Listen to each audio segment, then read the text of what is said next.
बेटा जल्दी ज्वाइनिंग करें, आपकी ज्वाइनिंग में जो है वो काफी टाइम लग जाता है।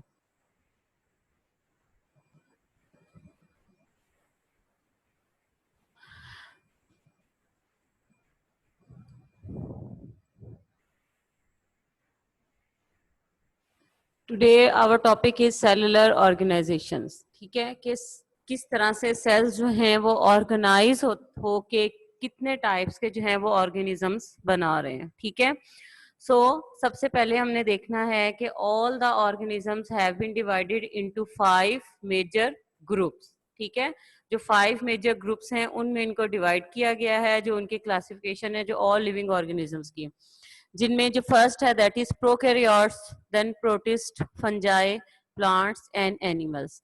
ये है classification of all living organisms. इसको हम चैप्टर नंबर 3 में इस क्लासिफिकेशन को डिटेल में हम स्टडी करेंगे। ठीक है, सो नेक्स्ट है all organisms are made up of cells. So सारे जितने भी ऑर्गेनिजम्स हैं वो सेल से मिलकर बने हुए हैं। सेल्स जो हैं they are of two types, basically they are of two types, one is prokaryotic cell and other is eukaryotic cell. अब प्रोकैरियोटिक सेल्स में क्या है, जैसे बैक्टीरिया आप लोगों ने स्टडी किया था कि बैक्टीरिया में कोई उसमें न्यूक्लियस नहीं है, वेल डिफाइंड बाउंडेड न्यूक्लियस जो है वो नहीं है। ठीक है, उसमें जो है क्रोमोसोम तो होता है लेकिन न्यूक्लियस नहीं है। इसके अलावा जितने भी सेल ऑर्गेनेलिज हैं जैसे माइटोकॉन्ड्रिया है, गोल्जी बॉडीज हैं, एंडोप्लाज्मिक रेटिकुलम है, वो भी जो है वो नहीं होते। ठीक है, सो प्रोकैरियोटिक सेल क्या होगा कि जिसमें न्यूक्लियस भी एब्सेंट है और उसमें सेल ऑर्गेनेलिज भी नहीं है, लेकिन जो सेल ऑर्गेनेलिज के अंदर जो एंजाइम्स होते हैं, जो उनके अंदर प्रोटीन्स होती हैं जो कि सेल का फंक्शन परफॉर्म कर रही होती हैं, वो साइटोप्लाज्म में फ्रीली प्रेजेंट हैं। और जो सेल की रिक्वायरमेंट है, उस लिविंग ऑर्गेनिज्म की रिक्वायरमेंट है, उसको वो अपने स्पेसिफिक फंक्शन जो है वो परफॉर्म कर रहे हैं। The other type is eukaryotic cells. Eukaryotic cells में क्या है कि they have well defined nucleus। ठीक है, यूकैरियोटिक सेल्स में वेल डिफाइंड न्यूक्लियस है। न्यूक्लियस के अलावा इसमें जितने भी सेल ऑर्गेनेलिज हैं वो सबके सब प्रेजेंट हैं, माइटोकॉन्ड्रिया भी हैं, गोल्जी बॉडीज भी हैं, एंडोप्लाज्मिक रेटिकुलम भी हैं, वैक्यूल्स भी हैं। ठीक है, तो जितने भी सेलुलर और जो ऑर्गेनेलिज होते हैं वो सबके सब यूकैरियोटिक सेल्स में प्रेजेंट है।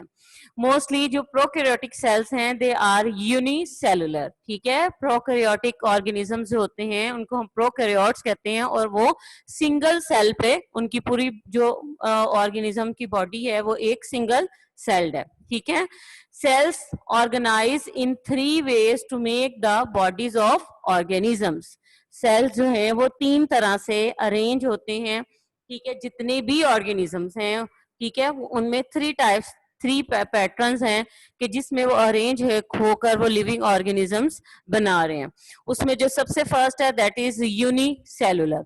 यूनिसेलुलर जो है वो एक ही सेल से मिलकर उनकी पूरी बॉडी बनी हुई है। द सेल में भी प्रोकैरियोट और यूकैरियोट। ठीक है, कुछ यूनिसेलुलर ऑर्गेनिज्म जो हैं वो प्रोकैरियोट्स हैं, क्योंकि जो प्रोकैरियोट्स हैं दे आर ओनली यूनिसेलुलर, वो एक सेल से ज्यादा उनकी बॉडी नहीं बनती। ठीक है, एक ही सेल पर उनकी पूरी बॉडी जो है वो डिपेंड कर रही है। सो प्रो यूनिसेलुलर इंक्लूड्स जो prokaryotic organisms and as well as eukaryotic organism. The next is colonial. Colonial means के होते तो वो यूनिसेलुलर हैं, यूकैरियोट्स हैं। ठीक है, ऑल कॉलोनियल आर यूकैरियोट्स, होते हुए यूनिसेलुलर हैं लेकिन एक सेल जो है वो दूसरे के सेल के साथ मिलकर जो है और फिर इस तरह से हंड्रेड और थाउजेंड्स ऑफ सेल्स जो हैं वो मिलकर कॉलोनीज बनाकर रहते हैं। ठीक है, they are present in coordination, वो एक दूसरे के साथ कोऑर्डिनेट करके जो है वो प्रेजेंट होते हैं। अभी इसको नेक्स्ट हम जो है वो डिटेल में स्टडी करेंगे। The last type is that is multicellular organization. Multicellular organization जिसमें के हो ये all are eukaryotes। ठीक है, all are eukaryotes और उनकी बॉडी जो है वो एक से ज्यादा सेल्स के साथ मिलकर बनी हुई है। And the organism formed through these organizations। अब इन organizations की वजह से जो organisms हैं उनको हम क्या क्या नाम देते हैं? अगर वो यूनिसेलुलर सेल्स हैं, ठीक है, एक ही सेल से बॉडी बनी हुई है, तो that organism is called unicellular organism. ठीक है, अगर वो कॉलोनीज बनाकर रह रहे हैं then organism is colonial organism, और उसके बाद अगर मल्टी सेलुलर बॉडी है तो वो मल्टी सेलुलर ऑर्गेनिज्म है। ठीक है, इन यूनिसेलर, अब हम आ जाते हैं इनको वन बाय वन जो है हम डिटेल में इनको डिस्कस करेंगे। जी, यूनिसेलर क्या है? ठीक है, यूनिसेलर क्या है कि one cell makes the life of an organism. एक ही सेल जो है वो उसकी ऑर्गेनिज्म की बॉडी बना रहा है। All the life activities are carried out by the only cell. एक जो सेल है उसके अंदर उसकी जितनी भी जो लिविंग जो बॉडीज है उसकी जितनी भी रिक्वायरमेंट्स हैं, जितने भी उसके प्रोसेसेस हैं, वो सबके सब उस बॉडी में कंटिन्यू है, एक ही सेल में जो है वो परफॉर्म हो रहे हैं। You can see this diagram. ठीक है, एक डायग्राम में ये आपको 3 यूनिसेलर ऑर्गेनिज्म जो है वो दिखाए गए हैं। जो फर्स्ट डायग्राम है that is on the left side of your screen. ठीक है, लेफ्ट साइड पर द फर्स्ट इज अमीबा। ठीक है, फर्स्ट जो यूनिसेलर ऑर्गेनिज्म है उसका नाम क्या है? अमीबा है। ठीक है, वाटर में प्रेजेंट है, यूनिसेलर है, और इसकी बॉडी में जितनी भी रिक्वायरमेंट्स हैं वो ये एक सेल जो है उसको कंप्लीटली जो है वो परफॉर्म कर रहा है। ठीक है, नेक्स्ट ऑर्गेनिज्म इज पैरामीशियम। ठीक है, पैरामीशियम जो है द सेकेंड वन जो सेंटर में आपको नजर आ रहा है। ठीक है, दिस इज पैरामीशियम। पैरामीशियम क्या है? It is also free floating organism है, वाटर के अंदर, पॉन्ड वाटर में मोस्टली ये प्रेजेंट होते हैं ऑर्गेनिजम्स। ठीक है, और एक बॉडी के अंदर जितनी भी उसकी एक्टिविटीज हैं वो हो रही हैं, जितने भी फंक्शंस जो हैं वो इस एक सेल के अंदर ही परफॉर्म हो रहे हैं। The last one is Euglena. ठीक है, ये आपको ग्रीन सा नजर आ रहा है, दिस इज यूग्लिना, और ये एक सेल जो है अपनी पूरी लाइफ एक्टिविटीज जो है वो एक सेल में परफॉर्म हो रही है। The next is colonial type of organization। colonial type जो है वो it is very important according to board point of view। ठीक है, ये शॉर्ट क्वेश्चन के लिए बहुत ही इंपॉर्टेंट है। इसमें जो हमने एग्जांपल करनी है दैट इज वॉलवॉक्स। जो आपको डायग्राम नजर आ रही है, ये डायग्राम भी आप लोगों ने जस्ट आप लोगों ने सर्कल ड्रॉ करना है, और सर्कल के अंदर जो है आपने छोटे छोटे सेल्स जो है वो ड्रॉ करके छोटी छोटी कॉलोनीज बना देनी है। ठीक है, इसमें क्या है कि इन colonial type of cellular organization many unicellular organisms live together but do not have any division of labor among them। division of labor मैंने आपको बताया था, किसमें हमने पढ़ी थी? Within the cell. ठीक है, डिवीजन ऑफ लेबर जिसमें एक ऑर्गेनेली जो है एक फंक्शन परफॉर्म कर रहा है, दूसरा ऑर्गेनेली जो है वो दूसरा फंक्शन परफॉर्म कर रहा है, लेकिन यहाँ पर ये नहीं हो रहा। यहाँ पर क्या है कि cells, you can see in the diagram कि सेल्स जो हैं वो एक दूसरे के साथ मिलकर एक जगह पर इकट्ठे हो जाते हैं और एक कॉलोनी की फॉर्म में, एक ग्रुप की फॉर्म में जो है वो रहते हैं। लेकिन हर सेल जो है वो एक पूरा ऑर्गेनिज्म है और वो अपना हर फंक्शन जो है वो खुद ही परफॉर्म कर रहा है। ठीक है, ये नहीं है कि एक सेल जो है वो एक उस कॉलोनी का एक फंक्शन परफॉर्म करेगा और दूसरा सेल जो है वो दूसरा फंक्शन परफॉर्म करेगा, नहीं, वो रहते इकट्ठे हैं, लेकिन वो हर सेल जो है वो अपनी पूरी लाइफ का खुद रिस्पॉन्सिबल है, वो खुद से अपनी हर चीज, हर एक्टिविटी, हर फंक्शन जो है वो खुद परफॉर्म कर रहा है, और जितनी भी नीड्स उसको हैं अकॉर्डिंग टू इट्स लाइफ वो खुद फुलफिल कर रहा है। ठीक है, so each unicellular organism in a colony lives its own life and does not depend on other cell for its vital requirements. Vital requirements जो उसकी लाइफ की जरूरी रिक्वायरमेंट्स हैं उनको हम वाइटल रिक्वायरमेंट्स कहते हैं। उसमें जो एग्जाम्पल है दैट इज वॉलवॉक्स। ठीक है, वॉलवॉक्स क्या है? Green alga, this is green alga. ठीक है, found in water that shows colonial organisation, और हंड्रेड्स ऑफ वॉलवॉक्स सेल्स जो हैं वो मिलकर एक कॉलोनी बना रहे हैं। ये आपको डायग्राम नजर आ रही है, इसमें आपको एक बड़ी कॉलोनी है, उसके अंदर छोटी छोटी कॉलोनीज हैं, और इस एक छोटी कॉलोनी में हंड्रेड्स ऑफ वॉलवॉक्स सेल्स जो हैं वो प्रेजेंट होते हैं और वो मिलकर एक जगह पर रह रहे हैं। The last one is multicellular organization। in multicellular organization में क्या है कि cells are organized in the form of tissues, organs and organ systems। ठीक है, जो हायर लेवल हमने किए थे सेलुलर ऑर्गेनाइजेशन में, ठीक है, जो लेवल्स ऑफ ऑर्गेनाइजेशन में हायर जो लेवल्स है वो मल्टी सेलुलर ऑर्गेनिजम्स में प्रेजेंट होते हैं। ठीक है। जो यूनिसेलर या कॉलोनियल है उसमें ना तो टिश्यू लेवल्स हैं, ठीक है, ना उसमें जो है वो जस्ट सेल लेवल पे ही जो है वो स्टॉप कर जाता है। लेकिन जो मल्टी सेलर हैं उनमें सारे लेवल जो है वो आगे कंटिन्यू कर रहे हैं। उसमें हमने दो एग्जांपल्स करनी है। First is mustard plant. The scientific name, अब आप लोगों ने साइंटिफिक नेम भी करने हैं, ठीक है। मस्टर्ड प्लांट क्या कहते हैं, किसको कहते हैं, साग, ठीक है, जो साग खाते हैं आप लोग, सबको पसंद है जी। मस्टर्ड प्लांट, मस्टर्ड प्लांट का साइंटिफिक नेम है, ठीक है। हर ऑर्गेनिज्म, लिविंग ऑर्गेनिज्म जो है उसको एक साइंटिफिक नेम दिया जाता है, ठीक है, जिस साइंटिफिक नेम से उसको पूरी जो यूनिवर्स है उसमें उसको पहचाना जाता है, ठीक है।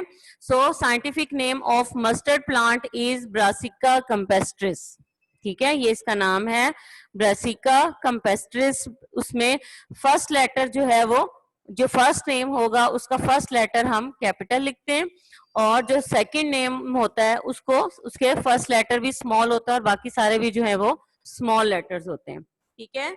Is sown in winter, winter में इसको ग्रो किया जाता है, and it produces seeds at the end of winter. The plant body is used as vegetable and its seeds are used for extracting oil. जो सरसों का ऑयल होता है, ठीक है, मस्टर्ड ऑयल, वो उससे, उसके सीड से एक्सट्रैक्ट किया जाता है। उसके बाद आपका आ जाता है organs of body can be divided into two groups on the basis of their function. अब यहाँ पर एक बहुत ही इंपॉर्टेंट जो है वो शॉर्ट क्वेश्चन आपका आ रहा है, ठीक है। दो पार्ट्स होते हैं प्लांट बॉडी के मल्टी सेलर में, एक है रिप्रोडक्टिव पार्ट, ठीक है, और एक होता है वेजिटेटिव ऑर्गन्स, ठीक है।